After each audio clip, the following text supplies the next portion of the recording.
بسم اللہ الرحمن الرحیم۔ محترم ناظرین السلام علیکم۔ آج کے ویڈیو میں ہم شیئر کرنے جا رہے ہیں حضور صلی اللہ علیہ وسلم کی وہ غذائیں جنہیں آپ خودکشی اور پسندیدگی سے کھاتے تھے۔ اللہ تعالیٰ نے زمین پر انسان کے لیے بہت بے شمار نعمتیں عطا کی، جن میں بہت سی ضروریات زندگی، جن میں خوراک، پانی، پناہ گاہ اور خدا کے دیگر قدرتی تحفے شامل ہیں۔ غذا دنیا میں ہر انسان کے لیے ضروری ہے۔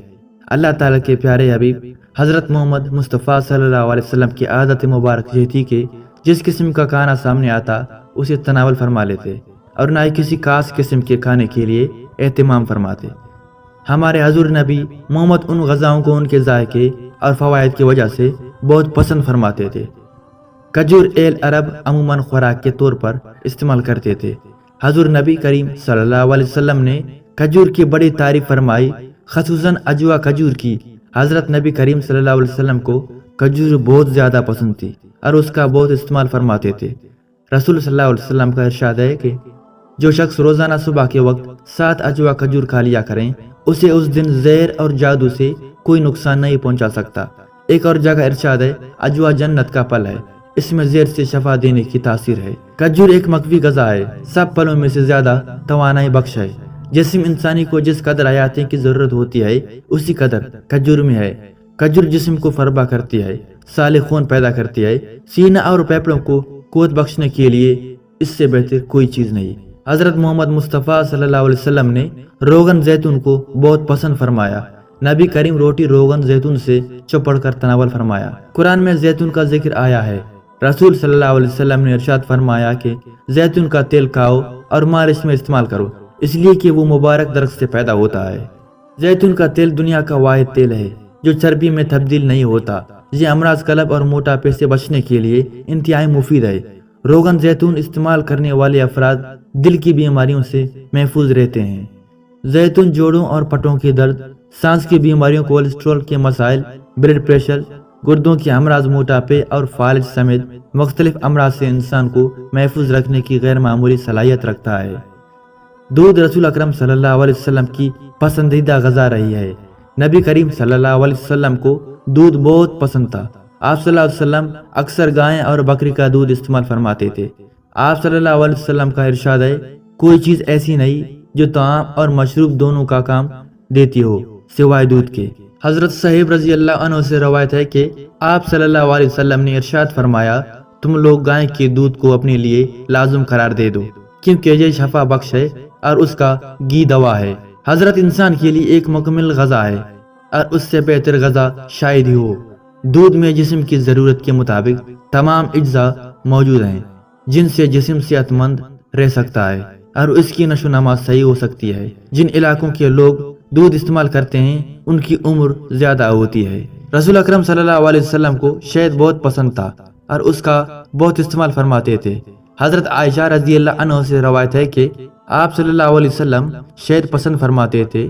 شہد کی شفا بخشی کا ذکر قرآن میں بھی آیا ہے اور اسے موت کے علاوہ ہر مرض کا علاج قرار دیا گیا ہے۔ شہد کے بارے میں یہ بات طے شدہ ہے کہ یہ بہت سے امراض میں مفید ہے اور اس کا استعمال جسم کو امراض سے محفوظ رکھتا ہے۔ تمام تر کاوشوں کے باوجود اب تک شہد کا متبادل تلاش نہیں کیا جا سکا۔ شہد کی ایک خوبی اس کے رس کا جلد اثر کرنا اور قدرتی اینٹی بایوٹک ہونا ہے۔ یہ ہلکے سے نیچے اترتے ہی خون میں شامل ہو جاتا ہے۔ نوزائیدہ بچے سے لے کر جاں بلب مریض تک سب کے لیے غذا اور دوا ہے۔ حضرت اکرم کو سبزیوں میں کدو بہت پسند تھا۔ حضرت انس رضی اللہ عنہ سے حدیث مروی ہے کہ آپ صلی اللہ علیہ وسلم کو ایک دعوت میں جو کی روٹی اور کدو گوشت کا شوربہ پیش کیا گیا۔ میں نے حضور نبی کریم کو دیکھا کہ پیالے کے کناروں سے کدو تلاش فرما کر تناول فرما رہے تھے۔ میں اس روز کے بعد ہمیشہ کدو کو پسند کرنے لگا۔ کدو ایک سبزی ہے جو ذائقہ میں لذیذ اور تاثیر میں زود ہضم، صحت بخش اور دماغی صلاحیتوں کو بڑھانے والا ہے۔ کدو مفرح قلب، جگر اور اعصاب کے لیے مفید سبزی ہے۔ نبی کریم صلی اللہ علیہ وسلم کی مرغوب غذاؤں میں جو بھی شامل ہے، حضرت محمد صلی اللہ علیہ وسلم جو کی روٹی کو بہت پسند فرماتے تھے۔ حضور صلی اللہ علیہ وسلم نے اپنی ساری زندگی میں کبھی بھی میدے کی روٹی تناول نہیں فرمائی۔ ابو داؤد میں حدیث ہے کہ آپ صلی اللہ علیہ وسلم نے جو کی روٹی کا ٹکڑا لیا اور اس پر کھجور رکھی اور فرمایا کہ یہ اس کا سالن ہے اور تناول فرما لیا۔ قدرت نے جو میں جسمانی قوت کا پیش با خزانہ چھپا کر ہمیں بخشا ہے، قدیم زمانے سے جو کا استعمال بطور علاج اور قوت بخش غذا میں ہوتا چلا آ رہا ہے۔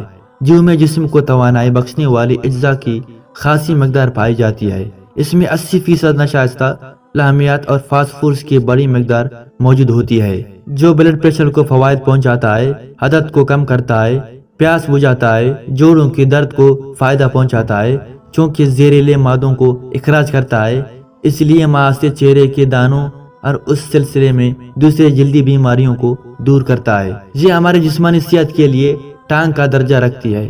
انہیں اپنی روزمرہ کی غذا میں شامل رکھیں اور صحت مند رہیں۔ ہمارے پیارے نبی صلی اللہ علیہ وسلم کو سرکہ بھی بہت پسند تھا۔ آپ صلی اللہ علیہ وسلم نے نہ صرف سرکہ کو تناول فرمایا بلکہ اس کی تعریف بھی فرمائی۔ حدیث میں ہے کہ حضور اکرم صلی اللہ علیہ وسلم نے ارشاد فرمایا ہے کہ سرکہ بھی کیسا بہترین سالن ہے۔ حضرت ام ہانی رضی اللہ عنہ فرماتے ہیں کہ حضور نبی کریم صلی اللہ علیہ وسلم میرے گھر تشریف لائے اور فرمایا، کیا تیرے پاس کھانے کے لیے کوئی شے ہے؟ میں نے عرض کیا، سوکھی ہوئی روٹی اور سرکہ کے سوا کچھ بھی نہیں۔ حضور اکرم صلی اللہ علیہ وسلم نے فرمایا، وہی لے آؤ، وہ گھر سالن سے خالی نہیں جس گھر میں سرکہ ہو۔ سرکہ استعمال زیادہ بیتس اور خون میں گلوکوز کی مقدار کو درست کرنے کے لیے فائدہ مند ہوتا ہے۔ سرکہ کھانے میں استعمال اس احساس کو بڑھا دیتا ہے کہ اب بھوک نہیں، یعنی انسان کم کھاتا ہے اور اس طرح نظام بہتر رہتا ہے۔ گوشت آپ صلی اللہ علیہ وسلم کی مرغوب غذا تھی۔ آن حضرت صلی اللہ علیہ وسلم نے فرمایا، دنیا اور جنت دونوں جگہ سب کانوں کا سردار گوشت ہے۔ حضور اکرم صلی اللہ علیہ وسلم نے شوربے والا اور بونا ہوا گوشت شوق سے تناول فرمایا۔ حضرت ابی ہریرہ رضی اللہ تعالی عنہ فرماتے ہیں کہ حضور اکرم صلی اللہ علیہ وسلم کی خدمت اقدس میں کہیں سے بکری کا گوشت آیا، اس میں سے دست کا گوشت خدمت اقدس میں پیش کیا گیا۔ آپ صلی اللہ علیہ وسلم نے اس کو دانتوں سے کاٹ کر تناول فرمایا۔ گوشت جسم انسانی کی صحت و توانائی کے لیے بہت مفید قرار دیا جاتا ہے۔ اس میں جسم کی طاقت و توانائی کے لیے اہم اجزاء ہوتے ہیں۔ انجیر بھی حضرت محمد صلی اللہ علیہ وسلم کی پسندیدہ غذاؤں میں سے ایک ہے۔ حضرت محمد صلی اللہ علیہ وسلم نے فرمایا، انجیر جنت کا پھل ہے۔ انجیر کا پھل بڑھاپے کو روکتا ہے، یعنی اس پھل کے کھانے سے بڑھاپا جلدی نہیں آتا۔ یہ کمزور اور دبلے پتلے لوگوں کے لیے نعمت پیش با ہے۔ ماہرین طب کا کہنا ہے کہ روزانہ انجیر کھانے سے موٹاپے پر قابو پایا جا سکتا ہے۔ انجیر کے اندر پروٹین، معدنی اجزاء، شکر، کیلشیم، فاسفورس پائی جاتی ہے۔ دونوں انجیر یعنی خشک اور تر میں وٹامن اے اور سی کافی مقدار میں ہوتے ہیں۔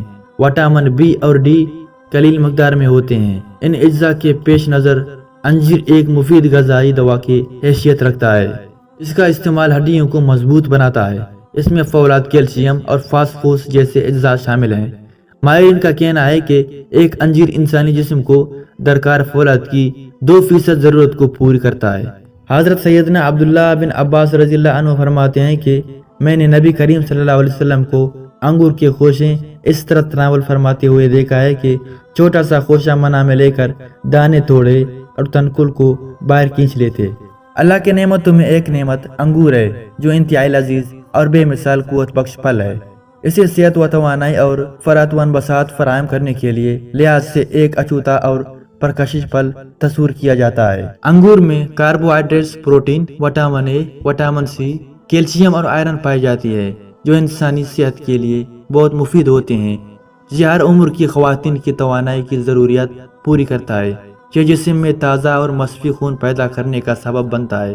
اس کے اندر بے پناہ غذائیت ہوتے ہیں۔ اس کا رس نہ صرف معدے کی رطوبت کو مزید ہاضم بناتا ہے بلکہ نظام کے بعد خون میں شامل ہو کر خون کو صحت مند بھی بناتا ہے۔ انگور کا رس آدھے سر کے درد اور معدے کی بیماریوں، تب تک یا قبض، کانسی، جسم کی کمزوری، خون کی کمی اور دیگر امراض کے لیے بہت مفید ہے۔ امید کرتا ہوں آج کی ویڈیو آپ کو اچھی لگی ہوگی۔ اگر ویڈیو اچھی لگی تو ویڈیو کو لائک کریں۔ مزید اس طرح کی ویڈیوز دیکھنے کے لیے چینل کو سبسکرائب کریں۔ ملتے ہیں اگلی ویڈیو میں۔ خدا حافظ، اپنا خیال رکھیں۔